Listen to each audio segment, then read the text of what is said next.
Juan, es cierto que te gusta mucho la percusión y que de chico eras famoso porque dejabas las ollas destrozadas de tanto darle jugando a tocar la batería. Es cierto, sí, es totalmente cierto, sí. Yo armaba una batería con las cacerolas y me pasaba en el patio todas las tardes aturdiendo y castigando a todos los vecinos y yo sintiéndome un gran baterista, sí, es verdad. ¿Y dónde esa vocación musical quedó un poco por ahí o tiene No, su después lugar ahora? con Miguel Ángel Solá hicimos una banda que se llamó La Típica en Leve Ascenso, que íbamos de gira por ahí y bueno, grabamos un disco. Mirá. Y teníamos un equipo, bueno, unos guitarristas, el guitarrista de la Versuit, es Oscar Rigui, y bueno, la que era Versuit, y bueno, yo hacía percusión ahí, sí, íbamos por ahí tocando. Tuvo un futuro eso. Sí, Bien. seguí torturando a la gente con los sonidos. Pude tener un bongo y esas cosas, ya no es necesario las ollas, pero sí, me gusta el ritmo. Mirá. Claro. Estaba pensando en recomendarte ya ahora, si podés, alguno de estos días. Pasa que creo que coinciden horarios de ir a ver a Nicolás Arnicho, que es un percusionista que es un animal. Los días viernes, sábado y domingo están, porque me voy a perder. Yo quiero ver esas cosas acá. También lo quiero ver al Negro Rada, que hoy lo vi que estaba anunciado también en noviembre, no sé qué día. Pero sí. Claro, bueno, Rada le saca ruido una baldosa, es un infierno, ¿no? Sí, ¿no? Es un animal. Un fenómeno. Juan, ¿es cierto que la principal razón por la que vos apuntaste a la actuación, es muy llamativo, yo quedé impactado con el dato, era que tu principal fin era ir a comer pizza con los compañeros del elenco después de la obra? Sí, digamos, como resultado ir a comer pizza, pero en realidad lo que me gustaba era que yo los veía que después formaban un grupo y se iban a comer una pizza o salían y en la fraternidad esa. Claro, en realidad lo que yo buscaba era un grupo de pertenencia cuando era adolescente y que más o menos vibrase en una sintonía como la que yo venía vibrando, con una cabeza bastante fantasiosa, ¿no? Sin pensar en ningún momento que iba a ser actor o que me iba a dedicar a eso. Sí, con el objetivo de no cortar el juego de la infancia, de seguir jugando. Y ahí vi en la gente que después me pasó y me sigue pasando, que son mis amigos y colegas, veo esa gana de seguir jugando, gente muy grande, ¿no? Que se veía a Halcón, o lo ve a Soriano, o ve grandes actores que en realidad uno trabaja con ellos y tiene la oportunidad y ven que no se ha apagado la llama del juego nunca, y el día que se apague esa llama, bueno, no pueden salir. A mí me pasa lo mismo. Entonces, digamos, sí, para cortarlo sería ir a comer pizza, que es verdad, pero ir a comer pizza después me di cuenta que era seguir conociendo y que me conozcan y jugando y disfrutando de esta maravillosa vida, es eso. Qué bien, qué bien. Es cierto también que la primera vez que te apuntaste en una clase de actuación era, entre otras cosas, para conquistar a una chica que estaba ahí. También es verdad. Eso te atraía. Lo siempre usé la profesión y seguramente ahora para algo también, o para estar gustoso acá, lo que sea, por digamos, nobles objetivos míos, y la nobleza en ese caso de conocer una mujer, una nobleza amorosa, ¿no? ¿Cuánto le debe el teatro al Levante, no? Porque cuánto actor... No sea grosero, no lo ponga así frente al pero señor. muchos actores ha pasado que cuentan Pero que Juan, empezaron ¿y la conquistaste a todo esto? ¿Cómo? ¿Fue novia tuya? ¿La conquistaste o no? Sí, ¿Te sirvió? sí, claro que sí. Mirá qué bien. Sí. No, pero yo no, esto del Levante y la fama... Era de una nomás.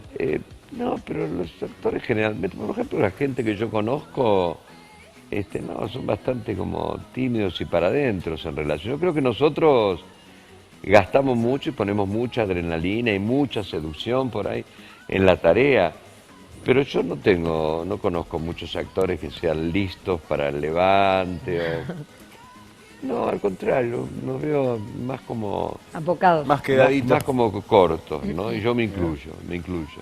No soy un gran, no he sido no, me incluyo como medio cortel. No fuiste nunca así gran tiraflecha, ¿no? Nunca de ir tirando viajes por la vida ahí. No, y creo que no, porque no he querido, seguramente lo he querido, pero no hice demasiado fuerza tampoco, porque No es tu me parece estilo, que la cosa venía por otro lado. Pero no por viveza o inteligencia, sino porque, bueno, viendo mi imposibilidad, sentía que no iba a ir a dar el blanco de esa manera. Yo me acuerdo cuando iba a bailar, cosa que, bueno, era como un plomo. Me encanta bailar, pero un plomo ir, viste, los sábados. Y me acuerdo cuando era adolescente, bueno, ponían, viste, los discos y hay un surco entre tema y tema, sí, que ahora me han pegado, no se respetaba. Y yo me acuerdo que el sufrimiento que yo tenía cuando llegaba a ese espacio del surco, porque no sabía qué decir, qué hablar. Y yo veía a los costados que mis amigos hablaban, qué sé yo. Aprovechaban yo ahí. No sabía, porque yo pensaba que había que decir algo en especial. Después descubrí con el tiempo que lo mejor era nada, decir lo que tenía ganas de decir.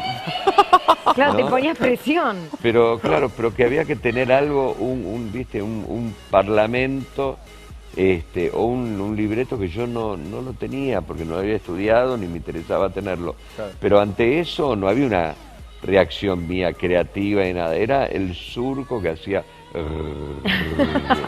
y esperando ansiosamente el tema. Sí.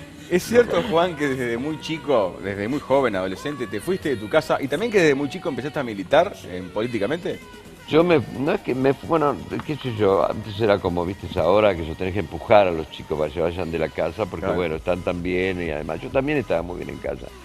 Pero dio el tiempo que mis padres se mudaron de Barracas, donde había nacido, y yo tenía 15, 16 años, y se fueron a vivir a los alrededores, a la provincia, en el Gran Buenos Aires.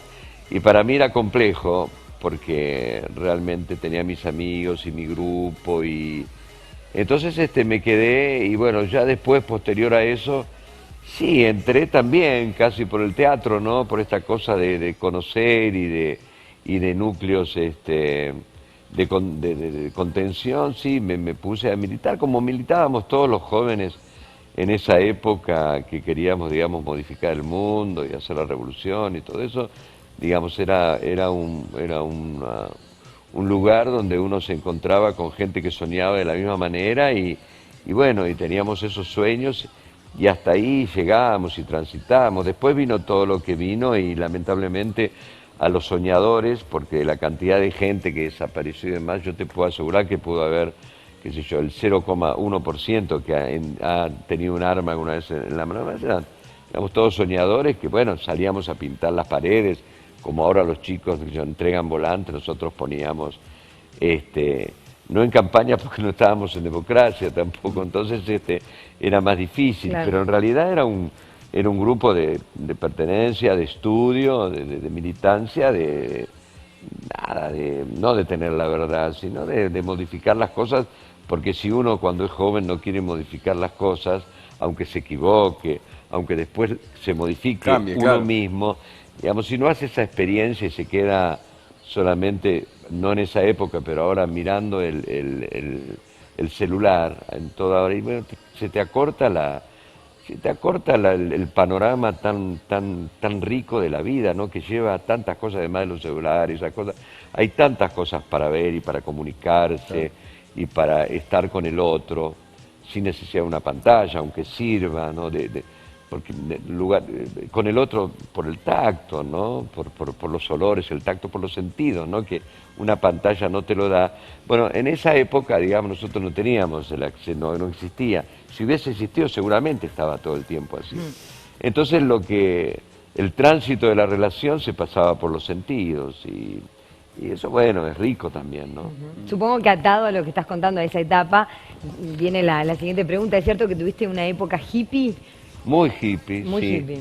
En realidad, pegado antes del tema de la militancia, yo nunca fui militante ortodoxo. En realidad, insisto, digamos, me interesaba el grupo, ¿no? Y también, bueno, las ideas modificadoras que podría ser, militaba en un partido, pero podía ser otro, digamos. Pero yo siempre tuve un costado que me llevó, a esta cosa de llamarlo a rebeldía de las adolescentes, pero también de ser un poco irreverente con lo establecido, ¿no? Que también tiene que ver con propio de la edad también, claro. Tiene que ver con la edad, si en esa época tenías que pelearte con tu padre para poder irte, porque si no, digamos, no había una conversación. Yo con mis viejos me llevaba bárbaro, pero no había una conversación de ir descubriendo el crecimiento de uno con el padre, inclusive que tu padre te diga, no crecí yo todavía, cosas que a mí me ha pasado con mis hijos, ¿no? Que de pronto me encontré diciéndole, mirá, yo es la primera vez que tengo un hijo de 15 años, no sé cómo es, voy a aprenderlo con vos. Eso no pasaba antes por una cuestión cultural y de época, y además porque, bueno, con mis padres que eran maravillosos, pero bueno, eran muy estructurados. Y bueno, y además mis padres, que yo milité en la Juventud Peronista y mis padres eran radicales, obviamente, si mi padre era radical y muy radical no iba a militar en el radicalismo porque si no, no me podía Claro, no había... diferenciar de él, ¿no? Bueno, eso están en los libros psicológicos, ¿no? Pero, digamos, sí tuve esa época de hipismo, ¿no? Esa cosa tan linda también, de tanta libertad, no muy extendida, corta, enseguida pero sí la tuve, claro. Mira, Juan, antes de ser actor, ¿es cierto que fuiste cafetero, cadete y diagramador? Sí, no, durante, no, yo en realidad durante, yo simultáneo. empecé a los 16 con la actuación. Yo durante mucho tiempo, hasta que empecé a trabajar profesionalmente, porque yo no empecé de chico a trabajar profesionalmente, claro, ni en la televisión, empecé a trabajar en teatro mucho tiempo, a estudiar mucho teatro y después empecé a tener la posibilidad de incursionar en la televisión, empecé a trabajar, pero en realidad toda mi formación fue teatral y en grupos también ultra oscuros y con todo un trabajo también muy tortuoso. Para mantenerme, yo no podía tener un trabajo fijo. Entonces trabajaba, un amigo mío tenía una agencia de colocaciones temporarias que lo llamaban, necesito un cafetero, necesito esto, necesito... Entonces yo, como era actor ya y podía ser personaje, un día hacía cafetero, otro día era como un ensayo para vos. Entonces tenía trabajos temporales y nunca me quedaba en ningún trabajo efectivo, cosa que me lo proponían porque funcionaba. Entonces tuve muchos trabajos, muchos, y serví el café y trabajé en farmacia mucho tiempo, pero después ya en farmacia ya efectivo, un tiempo largo, preparaba medicamentos, pero todo era... Por ahí viene la siguiente, Por ahí viene la siguiente. ¿Es cierto que durante un tiempo que trabajaste justamente en farmacia, en que no habías estudiado medicina, recetabas y preparabas pastillas para adelgazar? Bueno, no recetaba, lo que pasa es que yo empecé trabajando de cadete y me entusiasmé, me gusta mucho el tema de la farmacia, los frasquitos, todo eso, muchísimo. Y después, bueno, ahí se preparó una farmacia muy famosa, que en esa época estaba el auge de las cápsulas para adelgazar. Sí. En esa época la anfetamina estaba libre de venta, entonces lo que le ponían más que nada los médicos eran, que sea, anfetamina, ¿viste? A las mujeres, y las fórmulas eran las mismas. Benzodiazepinona tal, dimetilpolisilotam, bueno, una que me acuerdo al día de hoy. Y yo tenía una balancita y todo, y pesaba, parecía, qué sé yo, un laboratorio, no sé, en Colombia. Estaba con la cosa, y un mortero, todo eso es muy lindo, porque todo se pone como se hacía en la antigüedad, con un mortero, y se pisa, y son miligramos, cosas muy chiquititas, y todo muy preciso, me encantaba. Y a veces los médicos se olvidaban de poner las dosis. Entonces me llamaban a mí, bueno, ¿cuánto? Porque ni sabían, ¿viste? Eran médicos medios, Bueno, y yo le agregaba las dosis, qué sé yo. Y acto seguido lo que sí veía eran las mujeres que cuando se les terminaba el medicamento y no sabían que tenían el medicamento, eso dejó una secuela terrible para mucha gente, para muchas mujeres, porque en realidad ellos adelgazaban porque no comían y no comían porque le ponían anfetamina. Claro, entonces. ¿Entendés? Y además lavaban toda la casa, estaban contentas, felices. Y cuando se terminaban, venían a pedir por favor, digamos, sin saber que... Yo tampoco lo sabía, no tenía una preparación científica. Yo trabajaba ahí, tampoco sabía, pero notaba, ¿no? Ese decaimiento con el cual venían las mujeres y querían, y eso fue, después eso se regularizó de otra manera en el mundo, digamos, la farmacéutica, que no es el mío y no lo conozco, pero fue raro eso, ver eso. Es una maravilla, la historia es increíble, Sí. Es increíble. Juan, ¿es verdad o es cierto en realidad que conociste a tu esposa actual porque te fue a ver al teatro? Bueno, sí, yo estaba en un teatro, porque hace tiempo que estamos con María y yo todavía no era profesional ni ahí. María tiene mucho que ver con eso. María es hija de actores que fueron muy importantes en la Argentina. Su madre ha venido de España, una tradición española con su abuela, que han venido con una compañía de Lola Membrive, es una gran española. Y el padre ha sido un hombre que ha trabajado mucho en cine y ha sido presidente de la Asociación de Actores en Argentina. Y entonces había un pariente dentro del grupo cuando hacíamos esa obra de ellos. Entonces me decían, bueno, va a venir esta persona, tal, este actor, y va a venir con su hija. Y bueno, vino, y me acuerdo que vino una vez, vino 2 veces, vino 4 veces. ¿Te gustó de pique? A las 5 dije, o no entendió la obra. O acá hay algo para más. entenderla. Sí, tenemos una relación fantástica de muchos años. ¿Sí? Con hijos y con nietos. ¿Cuántos hijos tenés, Juan? Tengo 3 hijos y 2 nietos. 2 nietos. ¿Y qué tal ese rol de abuelo? Fantástica, una cosa, es lo más maravilloso que hay. Decir que hay que ser padre primero, que también es maravilloso. Pero abuelo... podría pasar a directamente al abuelazgo. Pero Eva dice que abuelo se disfruta más. Pero no, el tema del abuelazgo es fantástico, es otra, no es ni mejor ni peor que otra cosa, es otra cosa distinta. Hay algo en uno que uno no sabe que lo tiene hasta que aparece un nieto que se dispara de una manera que hay que permitírselo porque es extraordinaria. Mis nietos van a venir acá, no ver ahora que vengan, yo salgo con ellos, tienen 6, 4 años, son muy listos, muy lindos y que yo hice una temporada, yo tenía solamente mi nieta, hice temporadas largas afuera, hice una larga en Barcelona, por ejemplo, y mi nieta era mi chiquita y me la llevé un tiempo y lo disfruto mucho, y aparte juego con ellos y después los devuelvo y se encargan los padres de claro, los educan los padres, como debe ser. Es cierto que para conquistarla le inventaste que habías nacido en alta mar y que tus primeros años, a tu mujer, ¿no? Y que tus primeros años de vida los habías pasado embarcado y toda una fantasía para conquistarla. Pero aparte, qué historia que, bueno, está atada, supongo que tu papá era marinero, ¿puede ser? Mi papá era marinero, muchos años fue marinero, yo también quería hacerlo, bueno, mi papá quería que no, porque yo recibía mucho, a mí me gusta mucho navegar, hice una parte, por ejemplo, acá, que vivo ahí en buceo y que veo los barquitos, el otro día me metí ahí en buceo, donde están, para ver si había alguna actividad, algo que quería hacer, me gusta salir y me gusta el agua, navegar. No tengo barco ni nada, pero me encantaría. Bueno, a ver, alguien de buceo, si le ofrece el señor, me invita y yo algo. Sí. Pero me hice en un barco de un amigo una vez, 2 veces un trayecto de Buenos Aires a Punta del Este, fantástico, lo recuerdo, ¿viste? Timoneaba, no conozco de eso, pero bueno, cuando conocí a María, sí, yo era muy fantasioso y... ¿Qué edad tenías? Y creí, era 18 años. Y tenía, sí, inventé toda una historia que hasta yo me la creí, porque me gustaba tanto que no podía dejar de inventarla. Querías que fuera real. ¿Cuándo se la desarmaste, digamos? Y no, se fue dando cuenta.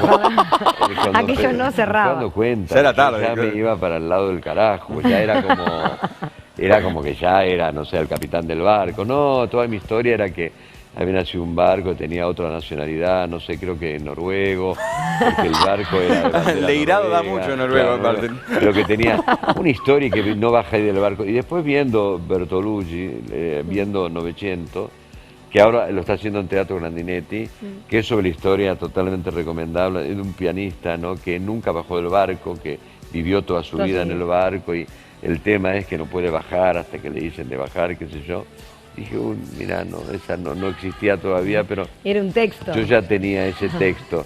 Siempre me pareció En Mar del Plata muchos he salido con los pescadores, porque me gusta ese tipo de barco también, que salen a la mañana, esos barcos viejos y que pescan y después vienen. Todo ese mundo del navegante y de eso que le pasa a la gente, esa agorafobia que tiene, viste, de estar en un lugar amplio, que a mí al contrario, los lugares encerrados son los que me dan como fobia. Mirá. Juan, ¿es cierto que sos gran cocinero, y que tu especialidad son las pastas y las salsas? No sé si soy gran cocinero, no lo sé, no sé, creo que no hago grandes cosas, las que hago las hago bien y cocino cosas, no salsas por salsa, cocino más cosas mediterráneas, cosas más suaves, que es lo que me gusta comer a mí, cosas más con pescados y pastas secas, con mucho oliva, mucha cosa fresca, mucho mezclar, como la comida por ahí mediterránea italiana, que ellos mezclan mucho el pescado fresco con la pasta. Y sí, me gusta mucho la cocina, me gusta mucho compartir. ¿Sos de invitar amigos y cocinar vos, ponele? Me gusta mucho, y los lugares donde yo voy, hago primero un relevamiento, antes también lo hice acá, por internet, con amigos, demás, de los lugares para ir a comer. Ahí vamos. Es cierto que vas a comer siempre a 2 o 3 lugares que los tenés totalmente chequeados, digamos. Sí, yo lo primero que hago en la ciudad donde voy, si me quedo un tiempo, aunque no me quede un tiempo, igual en gira, estuve en Chile, que llevo 4 días, lo primero el productor sabe que yo pregunto qué lugares son, y ya me llevo una... Sí, yo busco el lugar, generalmente son uno de los lugares, y esos 2 lugares, porque ya sé que conoce, o sea, voy a buscar ese sabor que sé que ahí hacen, que no es nada extraordinario, por ahí es un plato de fideos con aceite de oliva y pimienta, pero los fideos tienen que ser los fideos esos, y el aceite de oliva es aceite de oliva. Si no, hago lo que hacía Mastroianni. Mastroianni vino a filmar a Colonia una película, acá en Montevideo, que se llamó, no me acuerdo, una coproducción. Y había una actriz, Luciana Brando, que me contó, argentina, y que él el primer día cuando llegó se quedaba como 2 meses Mastroianni. Él se sentó y pidió la pasta, porque comían la pasta. Generalmente no le ponen, no todos, no le ponen queso a la pasta, pero ellos sí, la pasta que es antes de comer, como el pan, ¿no? La pasta seca, al dente, con buen aceite de oliva, un poco sarteneada, con un poquito de ajo, pimienta, y ponerle queso. Entonces le traen el queso en sobrecito. No, ay, ¿para qué? Claro. Y entonces el hombre dijo, no. Entonces, desde ese día, todos los días que iba a comer, a cualquier lugar que iba, llevaba un portafolio, sacaba una quesera de un queso que él se había rallado. Y le ponía. Y a mí me pasa con el aceite. A mí me gusta el vino y el aceite, digamos, como... Buenos los dos, obviamente. Sí, aparte sí, claro, se cata de los dos. Claro, es cata de los dos, y el aceite también, he catado de aceite bastante. Y yo tengo unos frasquitos que todavía no he usado, pero que los llevo porque ¿Van en el portafolio? En el bolsillo, pues son chiquitos así. Pero es jugado llevar aceite en un bolsillo, Juan, porque... No, pero son frasquitos de vidrio, como tiene que ser el vidrio, no de plástico. Bien. Y bien tapados, ¿no? Son como los de whisky, nada más que me llevaron. Así que si pedís, si no te gusta, que a veces el aceite es medio... Sí, lo rocío un poco con eso. Pero acá hay muy buen aceite. Eso te iba a decir, acá se está produciendo buen aceite. Muy buen aceite y muy buen vino. Lo que ha superado el Tanat. Yo me acuerdo al principio cuando venía, hace muchos años, que veníamos al Solís, que el de al lado se llama el restaurante El Águila, creo. El Águila, hermoso, ahora Rarabi se llama, que sigue con... Pero era me acuerdo que los Tanat eran mortales, te pegaban. Sí, eran fuertes. Aparte ustedes tienen muy buenos vinos también, entonces. Sí, tenemos muy buenos vinos, pero acá, y yo soy acá ahora también hay vino buenos. en especial, que le hago tanta publicidad que espero que me manden, no, hay un vino en especial que no puedo dejar de tomarlo, que es un poco Carelli, pero que está bueno. Sí, hay muy buen vino acá. Me salgo de la vaina por preguntarle cuáles son los restaurantes los de acá, los de Montevideo. Va a ser un chivo criminal. Es como dejar a otros, porque los que conozco, digamos, que no conozco mucho, y voy a conocer, todavía no tenés el diagnóstico final. No, pero los lugares que fui, he ido a lugares y voy... Por ejemplo, el tema de Paninis es un lugar tremendo, sí. que La Paz, de todo eso, todavía aparte son muy agradables, y yo me voy ahora, por ahí que estoy solo, y me voy solo y me como algo, me gusta leer y comer, pero acá hay muchos lugares, yo tengo que todavía ir investigando, o sea que no quiero nombrar. No quieres dar el veredicto final. No, ¿Es cierto, Juan, que le tenés pánico a las arañas? Sí, hasta el año pasado. ¿Qué pasó? Me pasó algo extraordinario que no lo pude superar ante el análisis, en nada. Yo veía una araña y salía espantado, corriendo así. Porque por el movimiento de la araña me mata, me descoloca, me deja, no me pasa me quedo así, me quedo paralizado. Hay una connotación psicológica, hay que leer a Freud, pero no la voy a decir yo.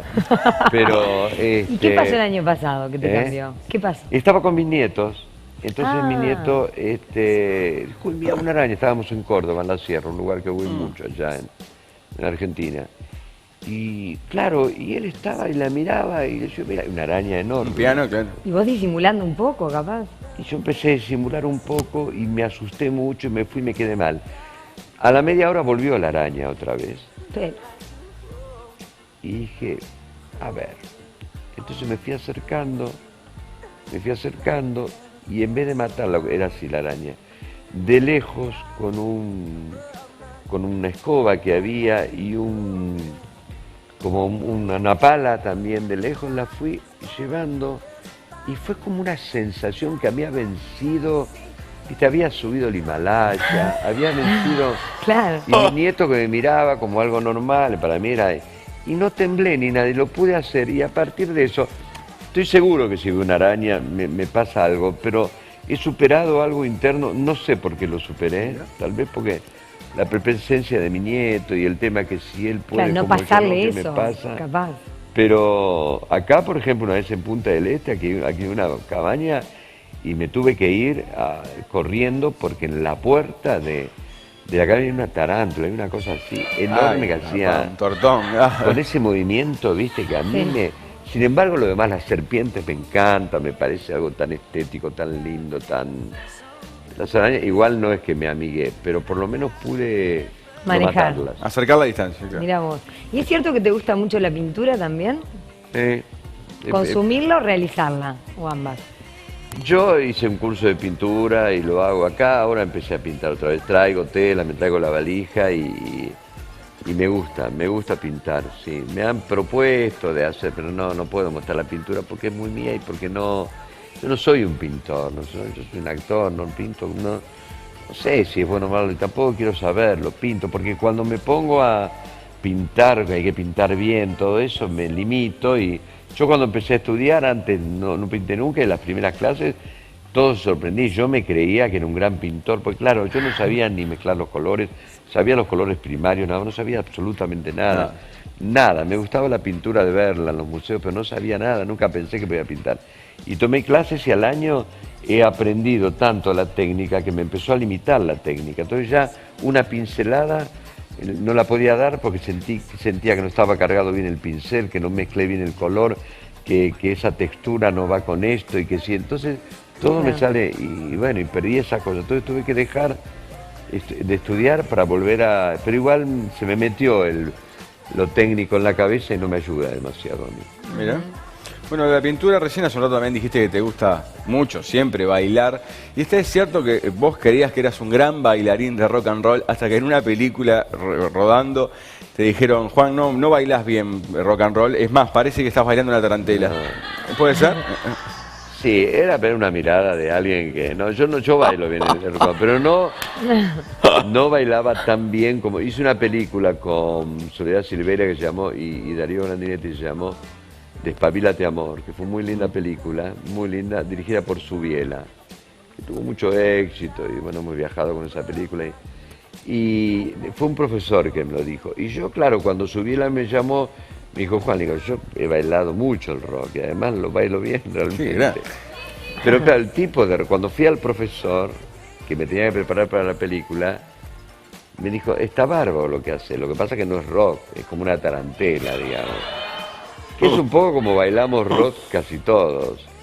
Él me enseñó a hacer un rock más clásico y aprendí cosas, pero bailaba en la película mucho. Otra vez la técnica te limitó, me parece, Juan, la pintura y en el baile, porque habrás quedado un poco inhibido. La técnica no es lo mío, sí, yo soy más de mandarme y bueno, y que la técnica acompañe al proceso más creativo y más libre, pero es importante la técnica. ¿Es cierto que la primera crítica sobre actuación tuya que salió publicada en el diario en realidad nombraba a Roberto Carnaghi?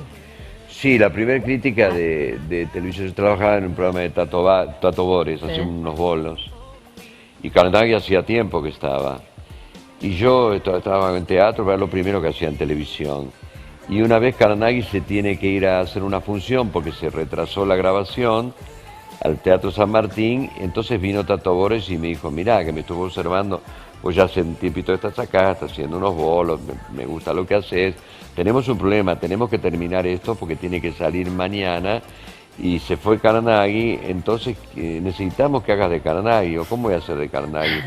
No, como sabés los movimientos, vamos a inventar, la escena que teníamos la va a hacer, pero como que tuvo un accidente, entonces lo vendamos todo, te vendamos todo, no se te ve la cara, y haces que sos Carnaghi, y haces los movimientos, entonces yo lo hago, como lo conocía Carnaghi, hago todo, que yo. Y a la semana salió en el diario Clarín una crítica del programa, y entre las cosas que decía era la impresionante y memorable actuación de Ernesto Carnaghi haciendo de momia. No. Y yo no pude decir que era yo, que no era él. Se revelaba. Ni a tu familia, nadie te creía. Claro, porque se mueve muy bien Carnaghi, hasta cuando hace de momia. Y era yo, no era Carnaghi, eso me debe Carnaghi. Juan, es cierto, sos mucho de tentarte en grabaciones, en obras de teatro, y que la peor, o la más gloriosa, fue con Darín en una obra. No, lo que pasa es que con Ricardo es imposible. Claro, yo me imagino lo que debe es un cretino, porque además él no se ríe. Ah, ¿no? Se ríe Boli, él pone cara de póker y él no se ríe. No, es fantástico. Lo que pasa es que hacíamos una obra llamada Rumores, y cuando yo salía de un balcón arriba, y tenía un texto de entrada, que me estoy quedando sordo, un texto largo, y era mi presentación de personaje, y se lo decía a él, que estaba de espalda al público mirándome a mí. Chao. Y fue terrible, había que bajar el telón, era imposible.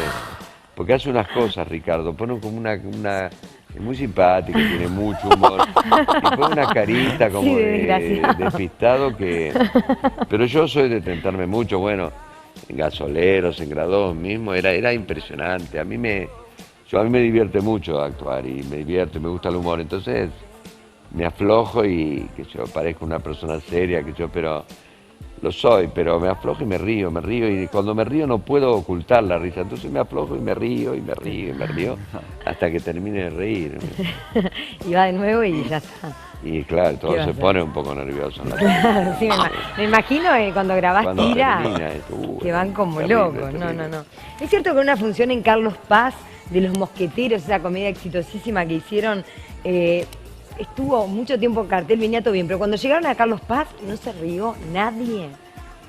Pero nosotros éramos como los Rolling Stones cuando salíamos con el grupo que se llamaba Rarium Humanum Est, que estaba Grandinetti, en esa época Solá, Marrali, Arana y yo, y que hicimos una productora y que hicimos esta obra fantástica, un homenaje al humor, a los actores y a las actrices de humor en el mundo, y aquí la hicimos en el Solís, todo el mundo recuerda muchas veces, y fue un éxito genial, porque era un humor de gente grande, muchachones, haciendo algo muy serio como Lelutier, que les encantaba, eran los fanáticos nuestros, pero haciendo teatro, hacíamos como pavadas, no podíamos, la historia era que no podíamos contar nunca la obra, que nos equivocábamos, y era un humor desofilante. Y fuimos a Carlos Paz, que es una plaza que en esa época más que nada tenía otro tipo de humor. No. Y no entendí, decían, ¿cómo esta gente grande hace esta payasada?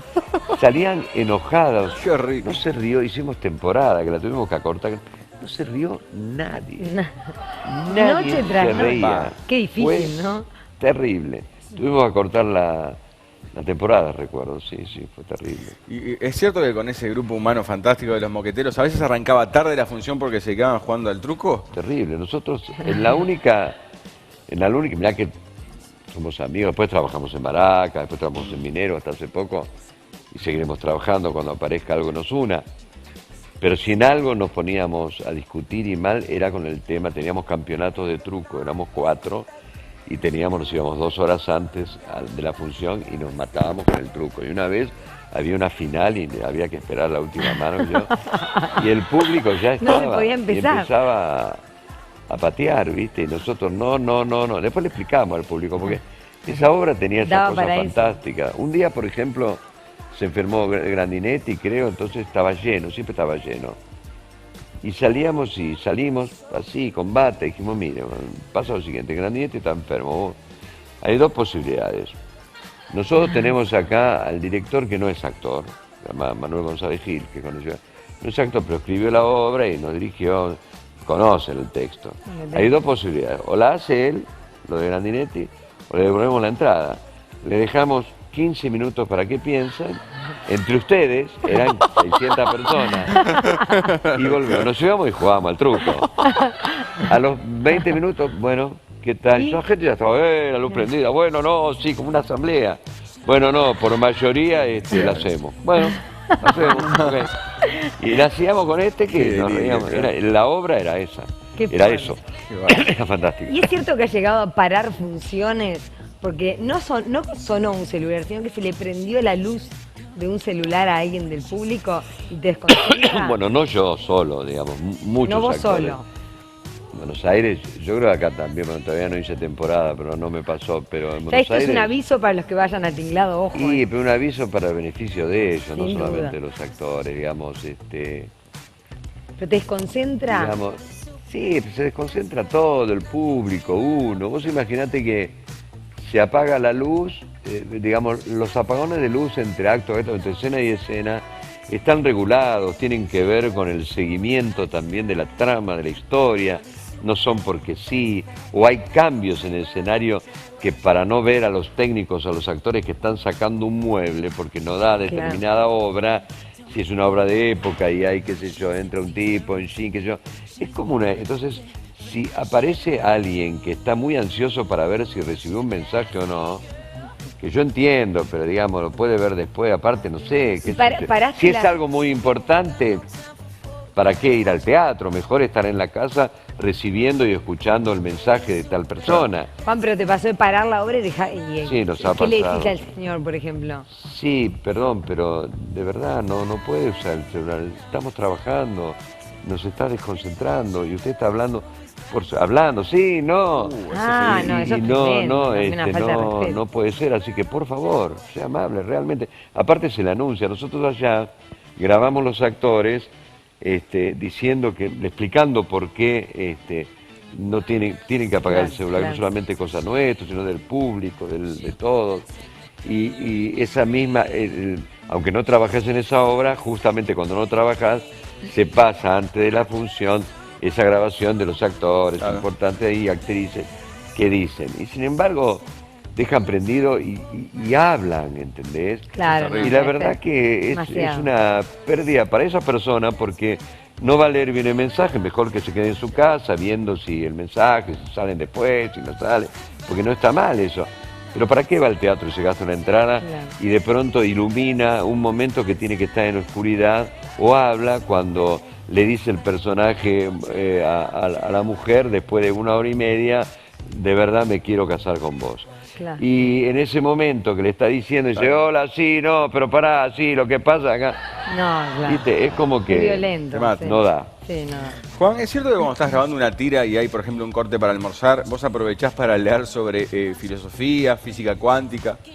No, yo tengo épocas sí es cierto que me gusta leer, pero yo tengo épocas, me agarran esas cosas por ejemplo, tuve una época de leer, no entendía un carajo, pero leía física cuántica, después me decía, ¿qué lees? Y lo tenía que explicar y quedaba mal. Una vez en un programa, y yo digo, no sé, y me di cuenta en ese programa que era otra relación que tenía yo con la lectura y que la física, que entendía pero no podía dar cátedra ni hablar de eso, que lo entendía como uno puede entender la religión, algo muy personal y hablar de religión, u otras cosas puede entender en la vida y cuando se las pone a explicar, se mete en un berenjenal que se siente mal y no aclara, oscurece. Pero me gusta comer si estoy solo y leer, me gusta, y tengo temporada, me gusta mucho la filosofía, me gustan mucho los ensayos, lamentablemente no me engancho mucho con las novelas. Ahora fui aquí a un lugar entre una librería bárbara, muy linda gente, y le dije, mira, me pasa esto con la novela. Yo he leído novelas y demás, pero no me engancho. Me dice, mira, léete me dio una novela que me interesó y que me enganché ahora y que la estoy leyendo de a poquito. Mira vos, y es cierto que esta es la última, te prometemos, es cierto que para celebrar el final de Gasoleros, un exitazo espectacular allá a finales de los 90, organizaste un viaje a Cuba con toda tu familia y con la de Daddy Brieva también. Pero te olvidaste que necesitaban visa y tuvieron que pasar una noche en el aeropuerto. Lo conté eso en un programa, creo que era acá. Sí, es verdad. No era el fin, era el fin del primer año. Ah, claro, pues fueron dos, Y ¿no? habíamos hecho una amistad con Daddy. Entonces, yo había viajado, yo fui bastante a Cuba. Había viajado, fui a festivales y había viajado a Cuba y ellos no conocían. Y yo digo, vamos a Cuba familiarmente, nuestros hijos, que eran más chicos, los hijos de ellos, los dos que eran chiquititos. Pero yo me encargo de todo. Estas cosas que yo no sé, yo puedo cocinar, pero no puedo encargarme de hacer un trámite. Lo hago, pero lo hago todo mal. Me olvido de las cosas, no tengo capacidad para eso. Tengo más capacidad para la improvisación, pero para cosas formales me cuesta.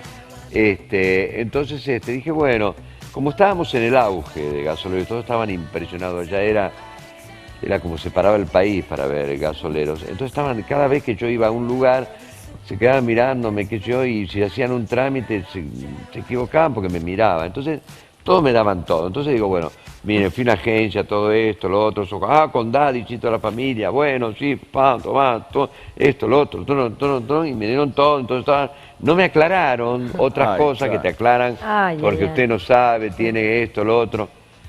No me aclararon que tenía visa, cosa que yo lo había hecho porque en 3 oportunidades antes había, pero me había olvidado.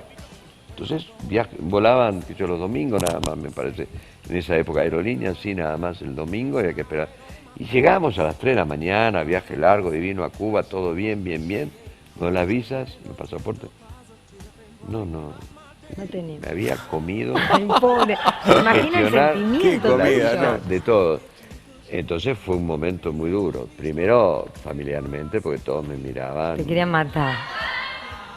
Yo no sabía qué hacer, no había posibilidad. Había que quedarse una semana en el aeropuerto, no podías entrar sin visa al país.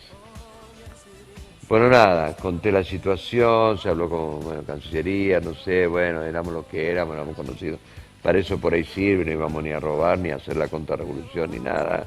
Yo había estado, qué sé yo, y a las horas largas de casi madrugada, después de una noche ahí en la soledad del aeropuerto, no aparecieron las visas o un permiso especial, así para poder pasar por lo menos y después gestionarla correctamente una vez no se olviden más, Juan, en la embajada. Pero fue esa noche en el José Martí, maravilloso. Difícil. Claro, fue duro. Tremendo. Bueno, Juan, muchísimas gracias por acompañarnos. Vamos a recordarles a todos Un enemigo del pueblo, Teatro El Tinglado, viernes y sábados 21:30, ¿verdad?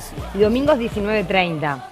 Y las entradas en venta en Red Pagos con servicio Ticantel y también en la boletería del teatro, así que no se lo pierdan. En la calle Colonia, ahí en el centro, ¿no? No, y que vengan porque realmente van a ver. Es una temporada que no es tan larga, aparte hay que... No, pero aparte la obra es extraordinaria, es muy actual, hay un equipo extraordinario, son todos actores aquí, uruguayos, menos yo, y la iluminación y el vestuario, la dirección, todo es bárbaro. Sería bárbaro que se vengan porque además es un teatro muy lindo y lo van a pasar muy bien.